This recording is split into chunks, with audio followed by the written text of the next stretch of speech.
Welcome back to the Angry Video Game Ninja. Today I'm going to be reviewing Teenage Mutant Ninja Turtles 1 on the NES, and this is a little bit different format than I typically do. Normally I'm recording and kind of doing a walkthrough of RPGs and kind of a as fast as possible guide as to how to get through the game and sometimes help you get unstuck on a certain point. So I'm going to walk through this game and also kind of give it a light review as I do so. I am not very good at platformers and side scrollers. I never really have been. And this has kind of been an odd one. I used to rent it all the time as a kid, and as a child of the 80s, you just loved the Ninja Turtles growing up. So the fact that there was, there was NES games that were Ninja Turtle based was just a big draw. And this game was so strange. You have this top down like here, and you also have a side scrolling view. So you end up going into the sewer here, and from there you fight your first boss. And boy, I'm going to fail here, but I think that's Bebop is the Warthog and Rocksteady's the Rhino. I don't remember. Might have them mixed up. So you defeat him. He's not too tough. Go down that, and there's pizza. And one of the tricks of this game is when you're low on life, keep going back into the same building for the same piece of pizza. Well, here's Rocksteady. And another thing you'll kind of note is basically one of the bummers of this game is Donatello, by far, even though he's my favorite turtle, by far is just extremely powerful. He's got the longest range and he hits the hardest. Sure, he's a little slower. And what you'll find yourself doing no matter how hard you try is you'll find yourself using the other three turtles as basically blood bags, just damage takers to get Donatello further. And you'll save Donatello up and use him for everything important. And it's the problem is all the other characters, their attacks are so weak and their range is often so much less that they just don't really have anything going for them. The second stage is the dam, and the goal of the dam is you have to find all of these bombs, and you get stuck on them, or I guess maybe it's just an image of him working on it, and you just smash B as fast as you can and break it. And you have to find all of them before the dam blows up. I don't even remember if there's really a story as to if I would imagine the foot did it, but I don't think they really tell you. You just go to this dam. And although this stage is kind of odd and it doesn't fit in the rest of the game, I always kind of enjoyed it. And it isn't super easy, and it's got, like this part here is good grief. I mean, you have to be, the fact that it's timed and time is moving fast, and the fact that it's highly touchy, it's a challenge. So a lot of times you find yourself just kind of zipping through as fast as you can, even though you're just getting beat on. The one thing I can say is normally it would take a little bit when I would rent this to beat this stage, but I could always usually do it. If stage 1 was super easy, stage 2 at the dam wasn't too bad. One thing I decided to do with this video that I thought would be fun is start recording how many times I died. And so I kind of just have a couple times in the dam that I didn't quite make it. And one thing I should point out is I'm using the Retron 5, I think it's called, and it allows you to do save states. So sure, I'm cheating my butt off, but let's face it, I wasn't going to get to the end of this game if I couldn't use a save state, and really just wanted to experience the rest of the game because never have, and I'll never be good enough to get there, so whatever. But with that being said, just be aware of that. I'm using save states, and let's have some fun here and see what the difficulty level is. And especially, I was real curious because I remember looking in Nintendo Power and seeing basically screenshots of this game that were further than I got, and I always wanted to get there. And basically stage 3 always stopped me, and it stopped me for a number of reasons. One reason was the fact that you just didn't know what to do. And so this is my favorite, and I couldn't figure this out. You just walk across that. I could not figure that out forever. It seems so simple, but if you don't know, you don't know. You try to make that jump, and jumping in this game is really touchy. So it doesn't surprise me that, the game would have expected you to jump there even though you're just supposed to walk. Here's another example where just an intensely perfect jump is required. And if you landed in that water, it would wash you out, and you'd be back on the street and have to get back in. And that was a big part of the problem too. Was a lot of times some of these areas were just incredibly hard because you would get there and then you would miss these jumps. And so, here I've got video of me doing it. And I should point out that collect the missile and you collect that tightrope. The missiles get you through the barricades here, and then the tightrope's used for when you have to make these long jumps across these buildings. It allows you to cross, otherwise you wouldn't be able to. So what I was saying before, though, is, the jumping was so touchy and kind of so unique that some of them were just so perfection that a lot of times you just never did them. And you just didn't know if that was supposed to be where you were going or not. Here's an example of just how crazy hard the jumping is. I really wanted that half pizza. I really needed that half pizza, and I needed a bunch of them because all my guys are pretty shot. And so I'm asking myself, well, I remember when I was growing up, I just naturally assumed that this was unobtainable. And here you saw it. I got it. I'm like, okay. Now, and I cut to me doing it again, but it literally took me, I don't know how long. I probably spent half hour, 45 minutes, 10 minutes. I don't know. I remember I saved the game and I came back to the next day and I just did it over and over until I got the jump right. And I got a little bit better at it as time went on. One thing you'll find yourself doing in this game, because the difficulty's pretty good, is anytime you find pizza, especially pizza that's close to the building's entrance, you will just go in and out and just reheal your guys as much as you possibly can, and you'll end up coming back if you run up against hard times. So I got that tightrope there, and there's one in the sewer that's really hard to get. That one's really easy to get, so probably the one that I got earlier in the sewer is not worth it.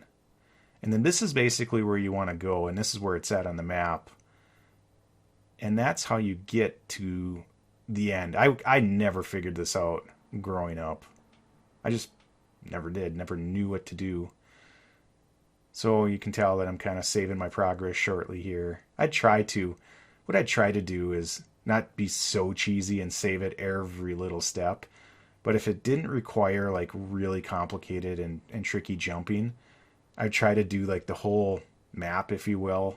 And then if I died or missed the jump, reload that map and then come back in. But you'll see some place in this game where I just totally 100% cheese it. So, not sure if, I don't know who this guy is. He's like a clone of a turtle, or, like a doppelganger, if you will. And he totally smoked me. So, took me a little bit to get him. But then you fight the Mecha Turtle. And I remember the Mecha Turtle from the cartoon. It's just basically like a robot version of the turtles. And you'll find yourself doing this is where, when you're short on life, quickly switching over to somebody else. The monsters in this game are just hilarious, and if you're watching me, there's probably a 99.9% chance that you've seen Angry Video Game Nerd stuff and probably a lot of other people's reviews. And basically, if you're seeing me, you've seen everything, and I'm all that's left because everything else out there's better. So the only reason you'd come to see my videos is basically because you ran out of the internet. But the one thing that the Angry Video Game Nerd, since we're here, this is what the ropes do, allow you to cross these gaps. But one thing that the Angry Video Game Nerd really kind of made fun of is the monsters in this game are so, other than the bosses, they're so random. You've got guys with boomerangs that look Russian, perhaps. You've got like flame creatures, weird, half the stuff in this game looks alien, and you're going, why does this relate to Ninja Turtles, like giant flying mosquitoes or dragonflies? Here's a boomerang dude. And it's just kind of laughable. But, as a kid, it never even really dawned on me that anything was wrong, because you're so happy to play the game and your imagination fills in the rest. So here you can kind of follow, this is a part of the game that's really hard, and you'll see that I just had to do it so many times to get it right. I think later I show that. Here's the boss. This is literally the first time I've ever fought Mouser. And I had Donatello fully lock and load, and took me a little bit to figure out what was going on, but honestly, beat him on my first try. I was kind of proud of myself, actually. So basically, you're just gonna hit him right in the tonsils when he opens his mouth. And with Donatello, with his range so long, you don't have to jump or anything. You can just strike right from the ground. And here's where you can see all my boo-boos. I'm starting to rack up some deaths. In this stage, you're basically trying to get to, I believe it's 21. So they're all labeled. And you can kind of follow which path I took.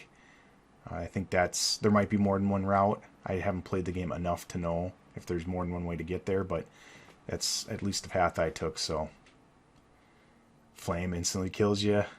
Brutal. And, like I said, some of these jumps are just, it's so silly watching it. Like, ugh. This part is so rotten. It is so rotten. I actually had to make it work, I had to swing the staff kind of as I hit that little gap, and the animation allowed me to fall through the floor a little bit easier. It was just kind of a weird thing. I don't know if that's what you're supposed to do or not, but it seemed to help a little bit. Kind of cool in this game, even though with its age, it's got cutscenes, and yeah, they're not the greatest, but for NES, that's pretty cool. Looking back at this game today, technologically speaking, it's quite impressive. It's got top down and side scrolling and cutscenes, and it's just, and even the sprites in the backgrounds for NES are fairly decent. Music is good, or at least I liked it. It's not amazing, but it's good enough. You're kind of laughing about the strange monsters we got, like Porcupine Man. There's like a jellyfish. Oh, there's a foot symbol. And here it is. It's the Technodrome. And this, once again, because I'd never gotten this far in the game, I remember seeing it in the Nintendo Power magazines, and thinking, man, that looks so amazing. I want to fight that. Here I am, giving it a healthy go. And, it took me a little bit to figure out that you got to hit the eyeball up there, but I guess it's obvious. But what I didn't, one thing I didn't realize is there's kind of a giant hit detection around that lightning, and it's it's further out than it looks. So I believe that's one point where I get smoked. I didn't beat the Technodrome on my first try. It took a little bit. There's you can do some jumping that kills you in a short order.